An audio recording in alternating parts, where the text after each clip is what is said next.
Hello everyone, हम हैं शिखा और अमर और ये है हमारा वर्ल्ड जहां मिलेगा सब कुछ। कभी ट्रैवल, कभी एडवेंचर, कभी खाना तो कभी बनाना और कभी कभी जस्ट मस्ती। हर वीडियो एक नई कहानी, एक नई vibe. So if you love variety and want fun with a twist तो सब्सक्राइब करो और चलो शुरू करते हैं। नमस्ते दोस्तों, स्वागत है आप सबका हमारे चैनल में। आज के ब्लॉग में हम आपको इंदौर सिटी घुमाएंगे। ये शहर अपने इतिहास, परंपरा, मंदिरों और स्वाद के लिए दुनिया भर में मशहूर है। इंदौर पहुंचने के बाद आप स्टेशन के नज़दीक ही होटल ले सकते हैं, क्योंकि बस स्टैंड और रेलवे स्टेशन की दूरी मात्र 5 मिनट पैदल है। हम लोग आ गए हैं होटल शांति निकेतन में, जो बस स्टैंड के बहुत ही नज़दीक है। होटल पहुँच के रूम में फ्रेश होके हम लोग कुछ नाश्ता करके अब चलते हैं, अपनी यात्रा शुरू करते हैं। तो आज हम आपको लेकर के चलते हैं इंदौर के कुछ प्रसिद्ध मंदिरों और ऐतिहासिक स्थलों पे। इंदौर घूमने के लिए आप ऑटो बुक करके सिटी टूर कर सकते हैं, जिसका चार्जेस 1000 बोलेगा, लेकिन बार्गेनिंग करने पर 700-800 में हो जाएगा। हम आ गए हैं सबसे पहले इच्छापूर्ति खजराना गणेश मंदिर में दर्शन करने के लिए। इंदौर इंडिया का सबसे क्लीनेस्ट सिटी है। जब आप इंदौर घूमेंगे तो खुद भी ये अनुभव करेंगे। चलिए प्रवेश करते हैं खजराना गणेश मंदिर में। भगवान के लिए प्रसाद ले लिया है, चलो भगवान का दर्शन करते हैं। खजराना गणेश मंदिर में आने वाले भक्तों की हर मनोकामना पूरी होती है। मंदिर के शांत और पवित्र वातावरण में भक्ति का एक अलग ही अनुभव प्राप्त होता है। इस मंदिर की स्थापना देवी अहिल्याबाई होलकर ने कराई थी। यहाँ आकर हर भक्त अपने मन की इच्छा गणेश जी को बताता है और कहा जाता है कि यहाँ की गई प्रार्थना कभी असफल नहीं होती है। इस मंदिर में श्री गणेश की मुख्य प्रतिमा सिंदूर से बनी है और इसके बाहरी दीवारों पर चांदी की परत चढ़ी है। इस मंदिर की मुख्य बात यह है कि यहाँ भक्त अपनी मन्नत पूरी होने के लिए गणेश जी की मूर्ति पर उल्टा स्वास्तिक बनाते हैं और मन्नत पूरी होने के बाद सीधा स्वास्तिक बनाते हैं। यहाँ हर बुधवार और रविवार को भक्तों की भारी भीड़ उमड़ती है। इस मंदिर के कपाट कभी बंद नहीं होते, हर वक्त भक्तों का तांता लगा ही रहता है। मंदिर परिसर में 33 से ज़्यादा मंदिर है, जहाँ माता दुर्गा, महाकालेश्वर, लक्ष्मी जी, गणेश जी, हनुमान जी, साईं बाबा और भगवान राम के भी मंदिर है। यह मंदिर सुबह 5 बजे खुलता है और रात को 11 बजे बंद हो जाता है। खान पान के मामले में इंदौर शहर देश दुनिया में जाना जाता है। यहाँ के जायके विश्व भर में मशहूर है। चाहे जलेबी पोहा हो या चाट पकौड़े या फिर मूंग का जायकेदार हलवा। बात जब इंदौर के जायके की हो तो यहाँ की मशहूर जगह छप्पन का नाम जरूर आता है। छप्पन, जैसा कि नाम से ही पता चलता है कि यह एक साथ 56 दुकानें होने की वजह से इसका ये नाम पड़ा होगा। तो दोस्तों, हम लोग आ गए हैं आप इंदौर की फेमस 56 स्ट्रीट फूड। यहाँ आपको स्ट्रीट फूड के खाने के बहुत सारी दुकानें मिल जाएंगी। 56 फूडीज के लिए एक स्वर्ग है, जहाँ हर दुकान अपनी अलग एक कहानी कहता है। तो हम आ गए हैं जॉनी हॉट डॉग की दुकान में। अब ये इंदौर की पहचान बन चुका है, तो हम यहाँ हॉट डॉग ट्राई करेंगे।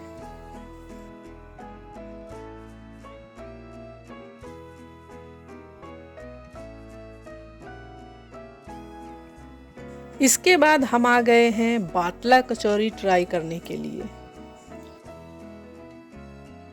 अगर आप कटरा में स्थित माता वैष्णो देवी के दर्शन करने नहीं जा पा रहे हैं तो आपको अब निराश होने की ज़रूरत नहीं है। अब आप इंदौर में बने माँ वैष्णो देवी मंदिर के दर्शन कर सकते हैं। यह मंदिर हूबहू जम्मू के वैष्णो देवी मंदिर की तर्ज पर बनाया गया है। साथ ही साथ जम्मू के वैष्णो देवी मंदिर की तरह ही माता के तीनों स्वरूपों की पिंडी भी यहाँ विराजमान है। जो भी भक्त पहली बार इंदौर के लाल बाग स्थित माँ वैष्णो देवी मंदिर में दर्शन करने के लिए पहुँचता है, वह मंदिर की भव्य और दिव्य सुंदरता को देखकर दंग रह जाता है। रिहायशी इलाके में जम्मू के वैष्णो देवी मंदिर की तरह यह मंदिर भी गुफानुमा बनाया गया है।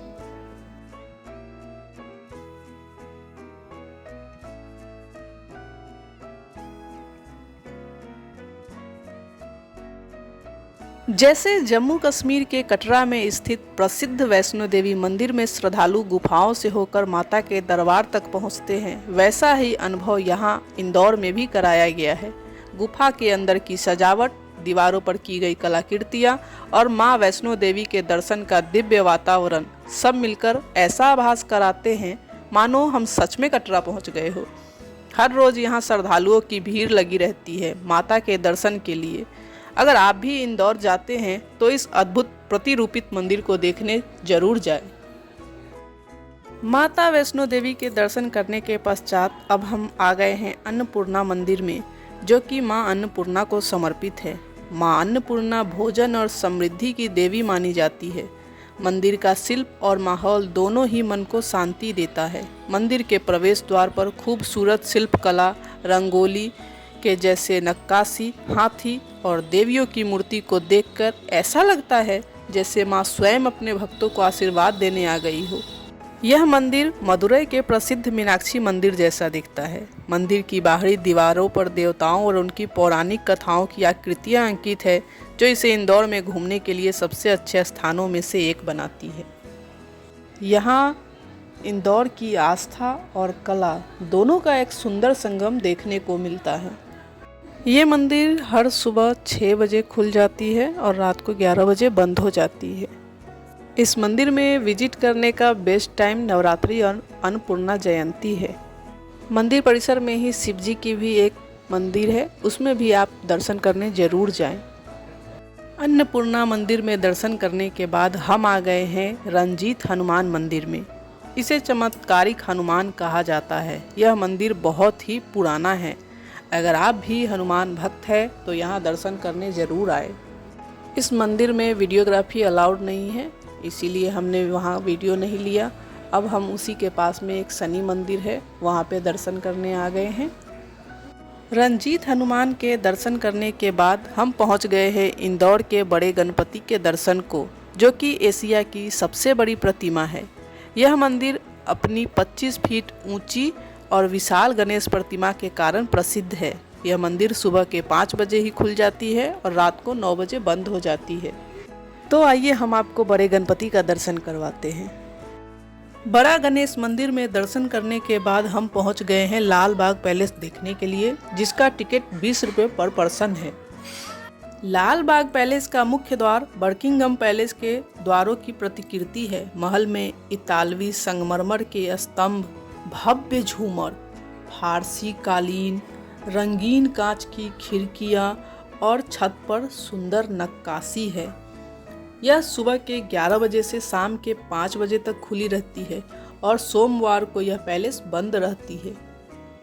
लाल बाग पैलेस इंदौर की सबसे बेहतरीन इमारतों में से एक माना जाता है, जो यूरोपीय शैली से प्रेरित अपनी आंतरिक सज्जा और मुख्य भवन के आसपास के भव्य उद्यानों के लिए प्रसिद्ध है। आप यहाँ आकर ये देख सकते हैं कि राजघरानों की जीवन शैली कैसी रही होगी। यहाँ पे तो 1978 तक होलकरों का निवास स्थान था। इसके बाद उन्होंने इसे एक म्यूजियम में कन्वर्ट कर दिया। तो आइए देखते हैं ये सुंदर सा महल। होलकर रियासत में बनाया गया लाल बाग पैलेस 72 एकड़ भू क्षेत्र में फैला है, जिसके 4 एकड़ पर 45 कमरों से निर्मित यह पैलेस अपनी भव्यता, कलात्मकता और सुंदरता का नायाब उदाहरण है। इसे बनाने की योजना तुकोजीराव द्वितीय के शासनकाल के वर्ष 1877 में राज्य के इंजीनियर मिस्टर केरी ने बनाई थी। इसका निर्माण युवराज शिवाजीराव होलकर के निवास के लिए किया गया था। 1884 तक यह महल बनकर तैयार हो गया। मूलतः इसका निर्माण कार्य 6 वर्षों में पूर्ण हुआ, जिस पर कुल 36 लाख रुपए की लागत आई थी। इसके निर्माण रोमन शैली में, पेरिस के राजमहलों वाली सजावट, बेल्जियम की कांच कला, कलात्मक झार, फानुस व कसारा संगमरमर के स्तंभ आदि से परिपूर्ण है। दरबार हॉल में छतों पर निहायत की खूबसूरत पेंटिंग देखी जा सकती है। इसके अलावा कीमती कलात्मक फर्नीचर और गलीचों से इसकी साज सज्जा की गई थी। 1978 में तुकोजीराव होलकर की मृत्यु के बाद उनकी पत्नी शर्मिष्ठा देवी बाहर चली गई और बाद में महल को एक संग्रहालय में बदल दिया गया। महल में एक सिक्का संग्रहालय भी है। पहली मंजिल का अधिकांश हिस्सा आग में नष्ट हो गया था। 1980 के दशक में महल जर्जर हो गया और राज्य सरकार द्वारा 1987 में 64.46 लाख रुपए में संपत्ति का अधिग्रहण किया गया। 14 नवंबर 1988 को मध्य प्रदेश के तत्कालीन मुख्यमंत्री श्री अर्जुन सिंह द्वारा नेहरू केंद्र के रूप में जनता को सौंपा गया। इसे भारतीय पुरातत्व सर्वेक्षण द्वारा एक संरक्षित स्मारक के रूप में अंकित किया गया है। इसका नवीनीकरण मध्य प्रदेश राज्य सरकार के तत्वावधान में विश्व स्मारक कोष द्वारा किया गया है। वर्तमान में प्रतिवर्ष यहाँ मालवा उत्सव नामक कार्यक्रम होता है एवं विभिन्न मौक़ों पर मेलों का और प्रदर्शनों का आयोजन भी होता है। तो आइए अब आपको लेकर के चलते हैं पीतेश्वर हनुमान मंदिर। लाल बाग पैलेस से पीतेश्वर हनुमान मंदिर की दूरी 12 किलोमीटर है। यहाँ पहुँचने में आपको आधा घंटा लगता है। यह मंदिर इंदौर के बुधानिया में है। पूरे मंदिर परिसर पर्वत के ऊपर स्थित है और चारों ओर हरियाली है। मंदिर तक पहुँचने के लिए बड़ी बड़ी सीढ़ियाँ बनी हैं, जिससे मंदिर तक पहुँचने में कोई परेशानी नहीं होती है। चढ़ाई करने में 5 से 7 मिनट लगता है। अगर आप अपने पेरेंट्स के साथ जाते हैं तो आपको 10 से 15 मिनट भी लग सकता है। यहाँ का वातावरण बेहद शांत है और ऊपर हिल टॉप से बहुत ही अच्छा व्यू मिलता है। इस मंदिर में हनुमान जी की 2 प्रतिमा विराजित है, एक पूजनीय और एक दर्शनीय। दोनों का अपना विशेष महत्व है। यहाँ पे हनुमान जी की जो प्रतिमा है वो अष्ट धातु से बनी है। इस प्रतिमा की ऊंचाई 72 फीट है। इसका वजन 108 टन के आसपास है। स्टैचू का फॉर्म थोड़ा अलग है। मोस्टली हनुमान जी स्टैंडिंग या एक्शन पोज में दिखते हैं, लेकिन यहाँ हनुमान जी सिटिंग पोस्चर में हैं। उनका गदा भी 45 फीट लंबा है। मंदिर सुबह के 6 बजे से दोपहर के 1:30 बजे तक खुली रहती है। फिर शाम को 3 बजे से रात के 10 बजे तक खुली रहती है। यहाँ पे सबसे खास जो होता है वो शाम का लेजर शो, जो 7 से 8 बजे के बीच में होता है। यहाँ पे वैसे आप शाम को आते हैं तो बहुत ही अच्छा नज़ारा देखने को मिलता है। पीतेश्वर हनुमान पीड़ा हरने वाले, मनोकामना पूर्ण करने वाले संकट मोचक माने जाते हैं। जो भी भक्त सच्चे मन से जो कुछ मांगते हैं, हनुमान जी उसकी मनोकामना अवश्य पूर्ण करते हैं।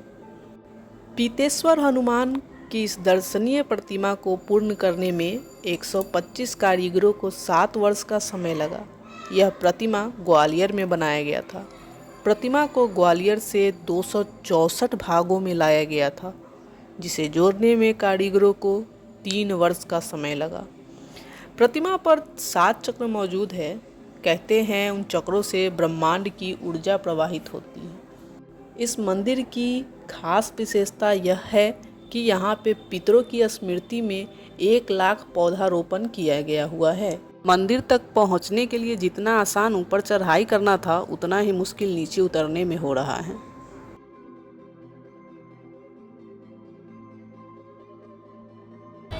तो आइए आपको लेकर के चलते हैं रजवाड़ा पैलेस में और देखते हैं कि अंदर से रजवाड़ा पैलेस कैसा है।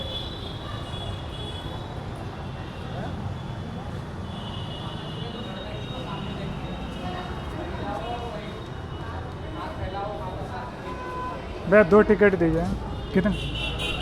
सर यदि आप ये कैमरा यूज़ करेंगे तो 250 रुपये चार्ज लगेगा। अच्छा। तो जैसा कि सुना आपने कि रजवाड़ा पैलेस में वीडियोग्राफी करने पे 250 रुपया चार्जेस लगता है। तो अगर आप वीडियोग्राफी करना चाहते हैं तो 250 रुपया चार्ज दे करके यहाँ पे वीडियोग्राफी कर सकते हैं। रजवाड़ा पैलेस में जाने के लिए टिकट लगता है, जो कि 20 रुपये पर पर्सन है। मराठा शैली में बना ये महल लगभग 200 साल पुराना है। इसके बड़े दरवाजे, लकड़ी की बालकनी, सुंदर शीशों की कला और ऊंचाई से दिखने वाले दृश्य, ये सब कुछ हमें समय में पीछे ले जाता है। शाम को यहाँ पे महल में जो रोशनी होती है, उस रोशनी से ये महल जगमगा उठता है और एक अलौकिक रूप ले लेता है। हम लोग यहाँ पे शाम को ही पहुँच गए और यहाँ पे शाम को बारिश भी हो रही थी। यहीं पे भगवान की एक छोटा सा मंदिर भी है। हम लोग वहाँ पे दर्शन करने के लिए चले गए।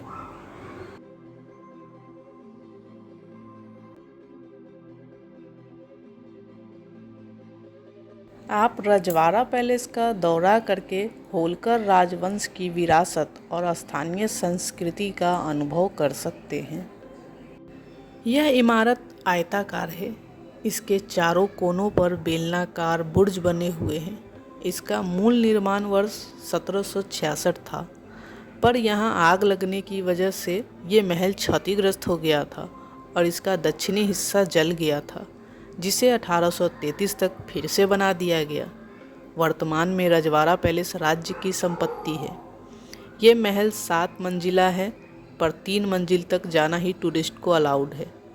निचली 3 मंजिल पत्थर की बनी हुई है, जबकि ऊपरी मंजिल लकड़ी की बनी हुई है। इस महल में एक बड़ा सा हॉल भी है, तो आइए चलते हैं हम लोग और उस बड़े हॉल को देखते हैं।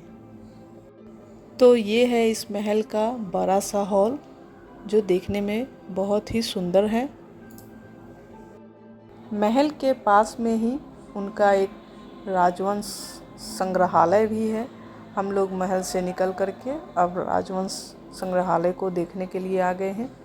इसमें भगवान की पूजा की जाती है, जहाँ पे शंकर भगवान की मूर्ति है और भी भगवान की मूर्ति है। ये भी जगह बहुत ही अच्छी है। आप चाहे तो यहाँ पे भी आकर के घूम सकते हैं। यहाँ पे आपको कोई भी चार्जेस नहीं लगता है। महल और म्यूजियम देखने के बाद अब हम आ गए हैं सराफा बाज़ार में। इंदौर की यात्रा बिना सराफा बाज़ार के अधूरी है। दिन में ये सोना चांदी का बाज़ार होता है, लेकिन जैसे ही सूरज ढलता है, यहाँ की गलियाँ रोशनी और स्वादिष्ट खाने की खुशबू से भर जाती है। तो आइए हम भी इस शहर के सबसे फेमस सराफा बाज़ार के कुछ पकवानों का लुत्फ़ उठाते हैं। सुना है यहाँ का समोसा बहुत ही फेमस है, तो आज हम लोग यहाँ का समोसा भी ट्राई करके देख लेते हैं कि सही में ये अच्छा है या नहीं है। समोसा वाकई में बहुत टेस्टी था। उसके बाद हमने सराफा बाज़ार में बहुत सारे व्यंजन टेस्ट किए, जिनकी तस्वीर आप यहाँ देख सकते हैं। इंदौर आए और यहाँ पे नमकीन की शॉपिंग नहीं की तो क्या किया। अगर आप भी इंदौर आते हैं तो इस दुकान से बहुत ही सस्ते दामों में आप नमकीन खरीद करके ले जा सकते हैं। हमने भी यहाँ से नमकीन की कुछ शॉपिंग की है। आज हम लोग जा रहे हैं ओंकारेश्वर ज्योतिर्लिंग दर्शन करने के लिए। वहाँ पे 2 ज्योतिर्लिंग है, एक ओंकारेश्वर ज्योतिर्लिंग और एक ममलेश्वर ज्योतिर्लिंग। ये दोनों को पूरा करने पे एक ज्योतिर्लिंग का दर्शन माना जाता है।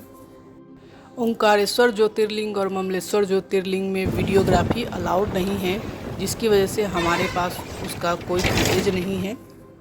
वहाँ से हम लोग शाम को वापस लौट आए और रात का खाना खा करके हम लोग अपनी ट्रेन के लिए चल पड़े हैं, क्योंकि आज रात हम लोगों की ट्रेन है। ये थी हमारी इंदौर और ओंकारेश्वर की अनमोल यात्रा, भक्ति, इतिहास और स्वाद से भरी हुई। आपको ये व्लॉग कैसा लगा हमें कमेंट में ज़रूर बताएं। अगर वीडियो पसंद आई हो तो लाइक करें, शेयर करें और चैनल को सब्सक्राइब करना ना भूलें। अगली ट्रैवल ब्लॉग के साथ फिर मिलते हैं। तब तक के लिए जय महाकाल।